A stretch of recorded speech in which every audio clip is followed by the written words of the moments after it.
دعوت کا بھی حلقہ لگائے، سیکھنے سکھانے کی فضا بھی بنائے، تعلیم کا بھی حلقہ لگائے، عبادات کی بھی فضا بنائے، اور نئے آنے والوں کا اکرام بھی ہو، ان کی خدمت بھی ہو۔ تو سب اس کے لیے تیار ہے نا؟ تو اس کے لیے جو ہمیں چند بنیادی اعمال حضرات نے بتائے کہ جو بنیادی ہے، جس کی بنیاد سے پھر یہ مسجد سارے اعمال سے آباد ہو سکتی ہے، وہ 5 اعمال ہمارے بزرگوں نے تفصیل سے کرنے کے لیے ہمیں کہے۔ جس میں سے ایک عمل کے بارے میں تمہارے حافظ فوقی صاحب نے تفصیل سے آپ سے تعلیم کے موضوع پہ بات کر لی۔ یہ 5 اعمال میں ایک تعلیم بھی ہے، اور تعلیم میں ایک مسجد کی تعلیم ہے اور ایک گھر کی تعلیم۔ جیسے مسجد کی تعلیم ضروری، ایسے ہی گھر کی تعلیم بھی ضروری۔ دیکھیں، امت کے اندر مرد بھی ہیں، عورتیں بھی ہیں، بچے بھی ہیں، اور ہمیں سب کو ساتھ لے کے دین پہ چلنا ہے، سب کو ساتھ لے کے دین پہ چلنا ہے۔ اگر اوسط ہم نکالتے ہیں کہ 2 میاں بیوی اور 2 بچے، اگر اوسط نکالتے ہیں ساری دنیا میں، تو اگر ایک مرد تبلیغ میں لگ گیا تو گویا کہ 25% امت کو ہم نے تبلیغ میں لگایا، باقی 75% ان کی کون فکر کرے؟ اور جب تک ہم اپنے گھر کا ماحول دین کا نہیں بنائیں گے، ہمارا اپنا چلنا بھی مشکل ہو جائے گا، اپنا چلنا بھی مشکل۔ اس لیے ہمارے بڑے فرمانے کہ اپنے گھر والوں کو لے کے ساتھ چلو، گھر والوں کو ساتھ لے کے چلو، اکیلے چل لینا کوئی کمال نہیں، اور گھر والوں کو ساتھ لے کے چلنے میں نفس پہ بڑی چوٹ پڑتی ہے، اور آج کی طبیعت سے نکھار اسی سے آتا ہے۔ تو اس کے لیے ہم سے کہا گیا کہ جتنے بھی اعمال دعوت ہیں ہم ان کو گھروں میں زندہ کریں، اعمال دعوت کو گھروں میں ہم زندہ کریں۔ تعلیم، ہم گھر کی تعلیم کو ایسے محبت اور پیار اور ترغیب کے راستے سے شروع کریں کہ گھر میں اگر 10 افراد ہیں تو 10 کے 10 شرکت کریں۔ حتیٰ کہ دودھ پیتا بچہ بھی ہے، اس کو بھی تعلیم کے حلقے کے قریب لے ڈال لیں، اس کے کان میں بھی جو اللہ رسول کی بات پڑے گی اس وقت وہ نہیں سمجھے گا، لیکن وہ اس کے اندر اترے گی اور بڑے ہو کے وہ عمل کا کرنے والا بنے گا۔ بچہ جب پیدا ہوتا ہے تو دکان میں اذان دیتے اور اقامت کہتے، بچہ تو نہیں سمجھتا، بچہ تو نہیں سمجھتا، کیوں کرتے؟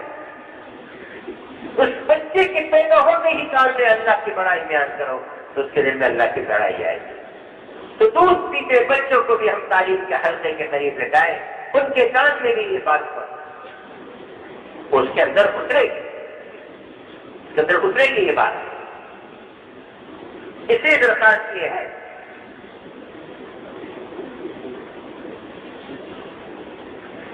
اس کے درخواست کہ گھروں کی تعلیم ہم بہت ضروری سمجھے، اور دوسری بات ہے کہ ہمارے بڑوں نے ہم سے یہ بھی کہا کہ گھر کی تعلیم میں گھر کے مردوں کا شریک ہونا بھی ضروری ہے۔ اب یہ اصول کہ ہمارے 2.5 گھنٹے یا ہمارا گھنٹ یا ہمارا شب جمعہ یہ عذر نہیں ہے، ہم ایسا وقت طے کریں جس میں ہماری شرکت بھی ہو۔ مولانا احسان صاحب تو بہت اس کو اہمیت سے کہتے ہیں نا کہ اگر ہم گھر کی تعلیم میں شرکت نہیں کر رہے تو گھر کی تعلیم کا صحیح رخ نہج پہ رہنا بڑا مشکل ہے۔ ہم اپنے چلیں گے، وہ اپنے چلیں گے۔ اب اللہ کے فضل سے ایک بڑے مجمع کے گھروں میں تعلیم ہو رہی ہے، لیکن اکثر ہماری اپنی شرکت نہیں ہو رہی اس میں۔ آج بیٹھ کے ہم یہ سوچیں، اگر موقع آخر میں ہلکے لگے، کیا ہماری شرکت گھر کی تعلیم میں کہتے ہیں کہ مسجد کے اعمال بھی نہ چھوٹے اور گھر کی تعلیم بھی ہو جائے، پھر انشاءاللہ گھر کی تعلیم صحیح نہج پہ آئے گی۔ اور گھر کی تعلیم میں کیا ہے؟ کتاب کا پڑھنا اور شعر پڑھنا، دونوں چیزیں ہیں۔ باری باری گھر کے سارے افراد، اس سے انشاءاللہ گھروں کی فضائیں بنے گی۔ جو چیزیں ہم گھروں سے ہٹانا چاہتے ہیں وہ اس تعلیم کے حلقے کی برکت سے خود بخود ہی ہٹ جائیں گے، ہمیں محنت نہیں کرنی پڑے گی، گھر والے خود ہٹائیں گے۔ اور باقی جتنے بھی اعمال دعوت ہے ان کو گھروں میں زندہ کریں، جس کی سب نے نیت کر لی نا، جس کے گھر میں تعلیم رہی آج نیت کر لے کہ آج سے ہی شروع کروں گا، کل پہ نہ ڈالیں، کل پہ نہ ڈالیں، آج دور میں یہاں سے فارغ ہو جائیں گے نا تو بیٹھ کے یہاں سے سوچ کے جائیں، پیار سے، محبت سے، ترغیب سے گھر والوں کو آمادہ کر کے۔ ترغیب کا راستہ ذرا لمبا ہوتا ہے لیکن ہوتا ہے پائیدار، حکم کا راستہ مختصر ہے لیکن یہ ہوتا ہے کچا۔ جان ٹپٹ کر کے حکم کر کے سب کو بیٹھا لیا، دل میں تو اتری نہیں، تھوڑے دن میں نہیں چل سکے گی بات۔ ترغیب کے ذریعے 2 بیٹھے، 3 بیٹھے، 4 بیٹھے، 100% بیٹھنے لگیں گے اور ہمیشہ بیٹھیں گے، پھر آپ ہو یا نہ ہو تعلیم کرتے رہیں، ٹھیک ہے جی۔ تو مسجد کی تعلیم بھی جیسے اب صاحب نے فرما دی، مسجد کی تعلیم کے لیے جیسے بڑوں نے کہا ہے نا کہ آدھا گھنٹہ ہو، لیکن بتدریج اس مسجد کے بیٹھنے والوں کی استعداد کو بھی دیکھنا پڑے گا، اس استعداد کو آہستہ آہستہ بڑھائے۔ اگر 10 منٹ کی تعلیم ہوتی تھی تو ترغیب دے کے اس کو 12 منٹ کر دے، جب اس کے ساتھ ہی آ جائے تو اس کو 14 منٹ کر دیں، پھر اس کے ساتھ ہی آ جائے تو پھر اس کو ہم آہستہ آہستہ بڑھا کے آدھے گھنٹے تک لے گئے۔ بشاشت سے مسجد کی جماعت جس سے آ جائے، لیکن یہ نہیں ہے کہ 10 سال سے 10 منٹ کی بشاشت سے چل رہے، اپنے بڑوں کی ترتیب سے آنے کے لیے قدم کو بڑھانے کی کوشش کرنی چاہیے۔ باری باری تعلیم کرائے ساتھیوں سے، جو وقت لگائے ہوئے ساتھی ہیں، کہیں سے بھی کتاب کو پڑھ سکتے ہیں، ایسے ساتھیوں سے، کیونکہ تعلیم تو مشق کی چیز تو ہے ہی، مشق کے لیے تو انفرادی دعوت ہے۔ اگر ہم نئے ساتھیوں کو آگے بڑھانا چاہتے ہیں تو اپنی موجودگی میں ان سے ہم دعوت دلوائیں، پھر جو کبھی اس کو پورا کر دیں۔ تو یہاں کے جواب صاحب دامت بتاتے تو یہاں تک فرماتے ہیں کہ تعلیم اس کی طرح ہو جو رات کی تنہائیوں میں اٹھ کے روتا ہو، نفل پڑھتا ہو، دعائیں مانگتا ہو، تاکہ اس کی کیفیت بچنے میں منتقل ہو۔ بہرحال سب ساتھیوں سے کام لینا ہے، سب سے مسجد کے پرانے ساتھیوں سے باری باری سب سے ہی تعلیم کرائی جائے، تاکہ سب ہر کام کو کرنے والا بنے۔ اور تعلیم کی خاص بات یہ کہ ہمارے بڑوں سے ہم نے اپنی یہ سنا بڑوں سے کہ تعلیم ہی ہے، اس کا مقصد تو اعمال کا شوق پیدا کرنا ہے۔ تو تعلیم کے بعد پھر اپنی بات کرنا یا اس کی تشریح کرنا جس کو ہمارے بڑوں نے منع فرمایا، تو اس تعلیم کا تعلق جاتا رہے گا۔ اللہ اور رسول کے کلام سے متاثر کریں، اپنے کلام سے متاثر نہ کریں۔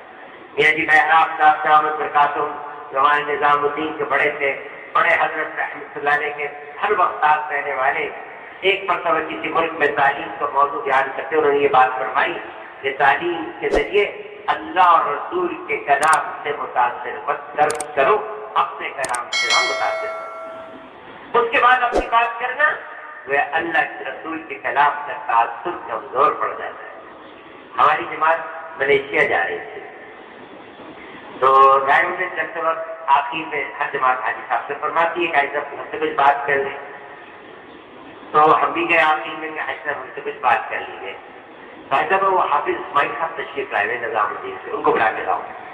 حافظ اسماعیل صاحب رحمۃ اللہ علیہ مولانا الیاس صاحب رحمۃ اللہ علیہ کے ساتھیوں میں تھے، اور وہی نظام الدین میں بنگلے والی مسجد کے قریب اگلی گلی میں ایک چھوٹی مسجد تھی، اس کے امام اور وہی رہتے تھے۔ نظام الدین میں اکثر ظہر کے بعد کی تعلیم حافظ اسماعیل صاحب رحمۃ اللہ علیہ کی ہوتی تھی، وہ تشریف لائے رہتے تھے، ان کو بلا کے لاؤ۔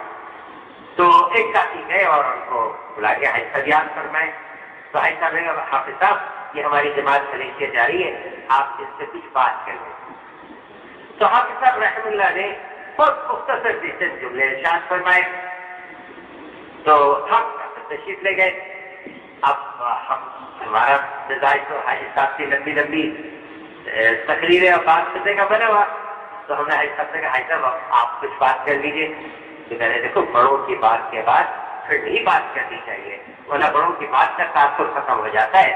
اب جو حاجی صاحب نے فرمایا بس کسی کو کرنا، ایک یہ اصول بتا کہ بڑوں کے بات کے بعد اگر کوئی بات کرے گا تو اس بڑے کی بات کا وہ تاثر نہیں رہے گا۔ صاحب نے ایک جملہ آہستہ نے کہا کہ جو حافظ صاحب نے فرمایا بس ٹھیک ہے جاؤ اب اس کو کرنا۔ تو تعلیم میں اللہ اور رسول کے کلام سے متعلق تعلیم کے کتاب بن کر کے صرف اپنی ترقی برباد، یہ تعلیم کا موضوع نہیں۔ ہاں ایک دو جملے تعلیے کے طور پہ کہہ کے آدمی دعا کرائے، پھر جو اپنے تقاضے چلانے میں چلائے، تاکہ تعلیم کا تاثر باقی رہے۔ اور دوسری چیز جو ہے جو بہت اہم ہے، جس پہ ہمارے سارے کام میں جان پڑے گی، وہ ہے ہمارا روزانہ کا مشورہ، روزانہ کا مشورہ۔ اور اس کے بارے میں حضرت جی رحمۃ اللہ نے جو 5 اعمال بتائے، اس میں یہ کہا تھا کہ مشورہ اس وقت میں رکھے جو سب ساتھیوں کی سہولت کا وقت، جو سب ساتھیوں کی